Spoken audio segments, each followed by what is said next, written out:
Hello and welcome today to a Kerfuffle interview with a key influencer, if not one of the key influencers within this industry. I am delighted to have on Nathan Emerson of Property Mark. How the devil are you, Mr. Emerson? Very well, Mr. Whale. Very well indeed. Thank you very much. You're looking resplendently. You're looking resplendently organised with the required. As a techie, of course, I'm looking at all your gear, just going, yeah, nice. Yeah. That's a remarkable, isn't it? So It is a remarkable. There we go. I'm not plugging it, but it is pretty remarkable. There you go. Oh God! You've always known a soundbite, but we'll get on to that anyway. That's good. Well, first of all, Nathan, congratulations. Obviously, there you were appointed interim CEO of Property Mark. What it must seem like about many years ago now to you, doesn't it? It does. I've aged about 15 years, Simon. But no, it is a blizzard of activity, absolutely, and certainly one to get the adrenaline rush going. Let's put it that way. Well, that's great, and we need that in these times of still in lockdown.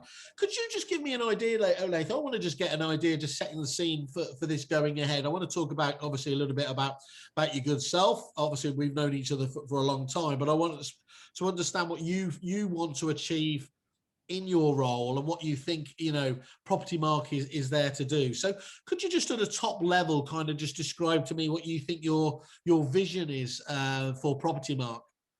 Yeah, I think actually my vision for Property Mark is more about not only engaging probably more with members and understanding more and delivering more to what members want, but equally continuing to be there as the soundbite for the industry as a whole. We have a lot of work has been done, and I'm going to hold my hands up now and say a lot of what we've done hasn't actually been spoken and communicated to people. I think that is our fault to that degree, really. When you actually step inside and you see what's done, it blows even my mind away.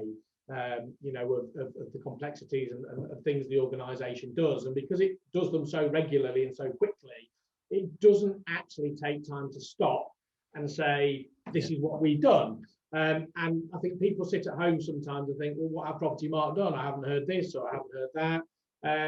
And I think that I have to hold my hands up on that. I think if we're guilty of anything, it's not communicating as well as we should do about some of the things that we do that either directly benefit members but also benefit the industry as a whole, really, Simon, to be fair.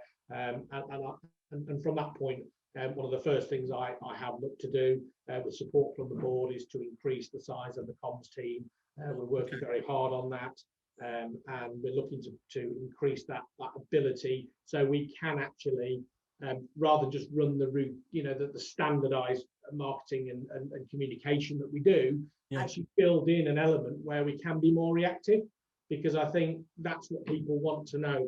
They want to see and hear things that we're doing a bit more, and the day-to-day churn takes that department up to capacity at the moment. And so all the extra stuff we do doesn't get a chance to get fed in, and I need to resolve that. I think that's right, because they're looking to you. They are looking to you for leadership, aren't you, on a variety of different things, responses to industry issues, everything else. When something happens, and it's quite right, isn't it? It's a wonderful part of that responsibility is, okay, well, what's our guiding body telling us we should be up to?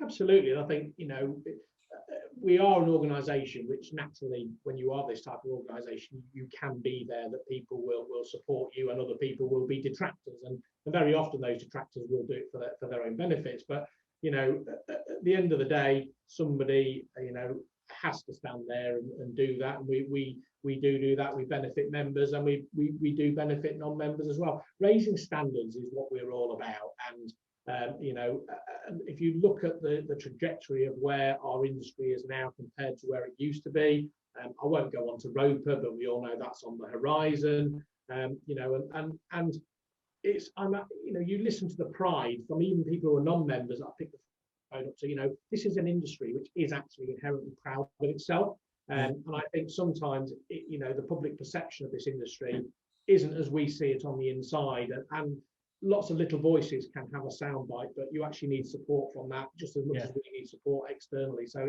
it's a team effort from everybody really to let the world know how good this industry really is. And it's really important. I know it's a charity keen to your heart as well, Agents Giving.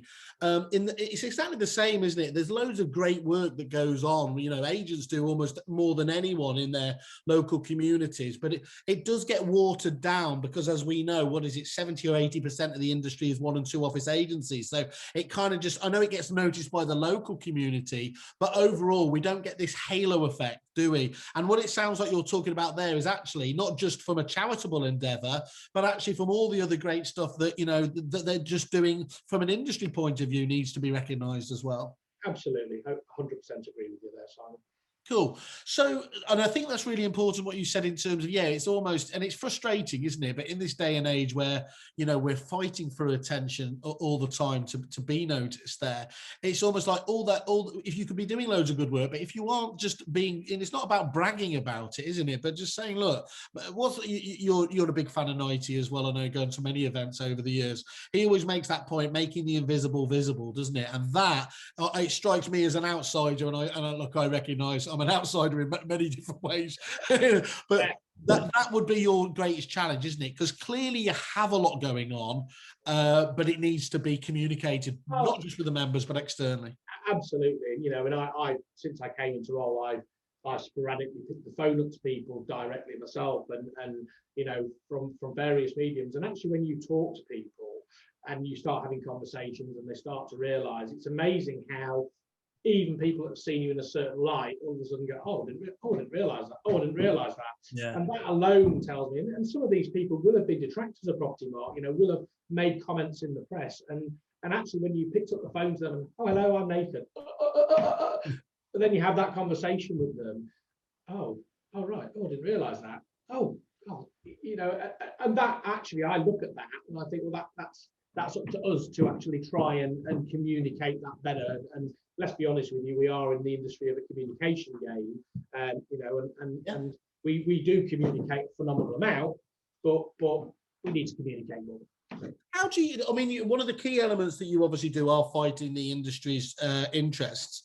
How do you, our friend David Mintz sits on the podcast, and one of the things that he's kind of critiqued about Property Mark, you know, is said that he just doesn't understand how you can stay on the one hand fighting for the interests of the agents themselves, and at the same time keep having the conversations with those people in power in government, because it's very difficult, isn't it? Is if you start talking about things before it's right to be spoken about, quite, you know, you're seen as a leak, and clearly governments aren't going to want to play ball with you. On the other hand, it's almost like you can wait too long, and then it's kind of, well, that's already been announced. So it's a really difficult balancing act, that, isn't it? It is, and that actually is you're absolutely right. It is a balancing act. So I think again we have to be choosy about what we can and can't say about that.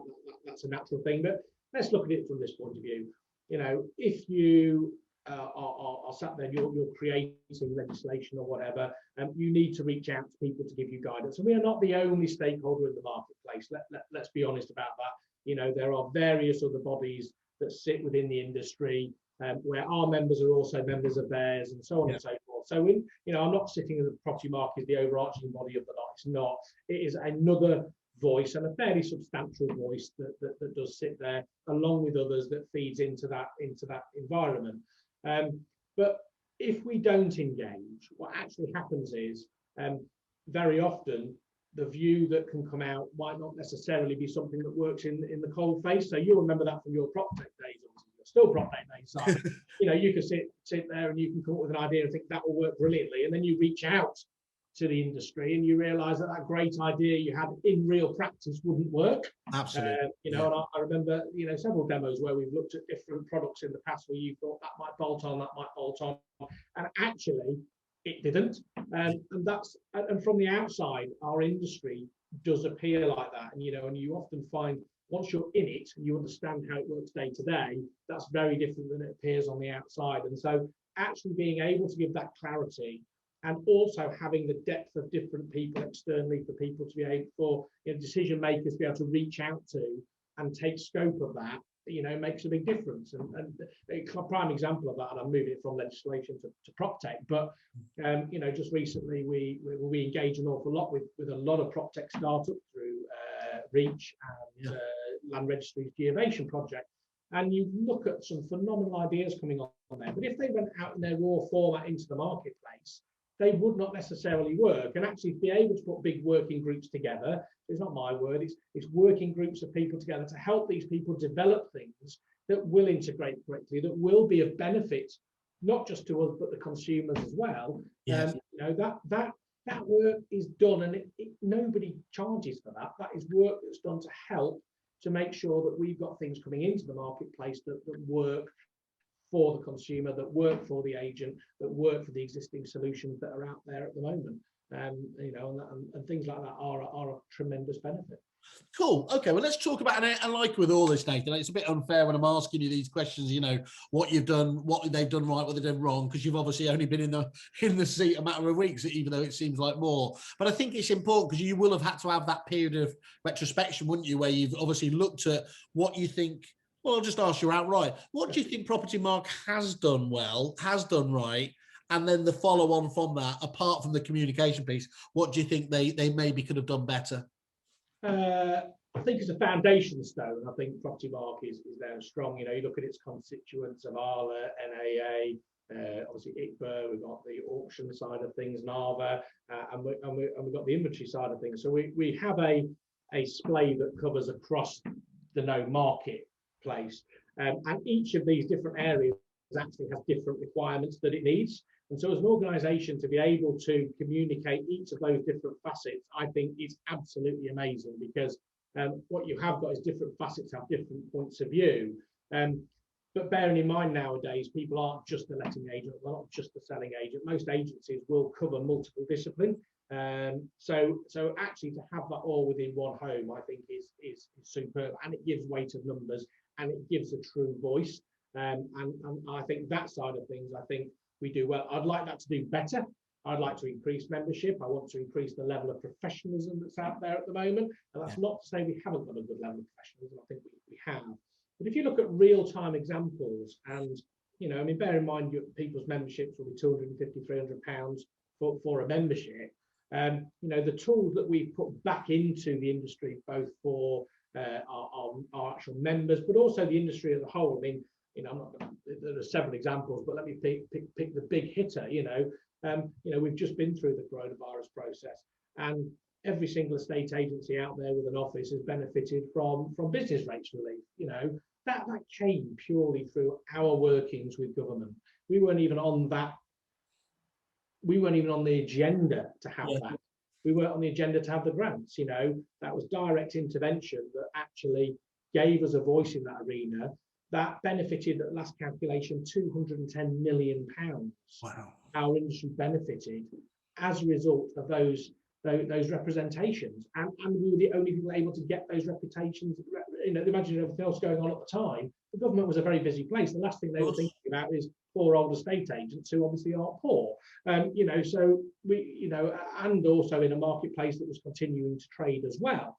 But that actually, for some companies, actually made a phenomenal difference as to whether or not they could see their way through it, because not everybody had the tech. So if I understand that right, Nathan, what you're saying there is obviously when the rates relief and things like that, the agents weren't going to be included in that, basically. Absolutely right. Yeah, absolutely. So you got wind that was the case as an organisation, and started those representatives to say, hang on a minute. We have a huge membership base who are going to be decimated if you don't go down this route. And basically those representations, as you talk about, ensured the agency was included in that, and everybody, not just Property Mark members, benefited. Correct. Absolutely right. When you look at things like that, and that's, that comes from having years working within government to have the contacts when, you need to represent something that won't necessarily have occurred at that level, and make a difference. And if you bear in mind the average saving, and some people have saved tens of thousands of pounds as a result of this, and you take that back to your average membership at £250, £300, it makes a big difference. You look at things that we've introduced to see people through the coronavirus. You look at the legal helpline that we've put in place. you know, members can ring that for free. And, you know, if you bear in mind the hourly cost of a solicitor at the other end, it doesn't take very long to work out that one membership fee goes very, very quickly. Yeah. So we have pumped phenomenal, I won't even tell you the figures, we have pumped phenomenal amounts into that. And it's almost been like a tsunami tidal wave. I mean, the phone lines couldn't actually cope with the volume of inquiries that were coming through, and people were having to wait just inordinate amount of time to even get through. But the legal helpline was there, the HR helpline was there, all of these things that have been in place to make sure that the individuals have the answers they need, to make sure that companies have the support that they need in order to get themselves through. You know, that's something that we've done. You know, look at the webinars we did when everything first went into lockdown, and I took place on some of those myself, and the comments that came back from people who genuinely were struggling as to what to do, how to sort my company out, how to structure my staff, how do I get the IT infrastructure in place. Everybody forget, you know, those. And the webinars, we opened those up, and the percentage of non-members on there, which I won't quote because I haven't got the exact numbers, but the percentage of non-members on there that took part in those was phenomenal, you know. And that's just something that was given away to the industry as we went through the process. Webinars, fact sheets went out. It was there when it was needed. Yeah. You know, along with other organisations, we all stepped up to the plate to make sure that there was the facility there for members, obviously, and the facility there for non-members, and working with then the members afterwards, we were able to then to keep giving them additional support and information all the way through. Nath, I think that's lovely to hear about it. I mean, as I said, I think it's just a fantastic tie-up for the organisation and for you as an opportunity. So obviously wish you the very best with it. I'd love you to come back and talk to us about those plans when you've got them, you know, a bit more nailed out, as well as part of that communication point. Absolute pleasure. Look forward to it. Thank you so much. Excellent. Thank you very much. Have a good one. You too. Bye.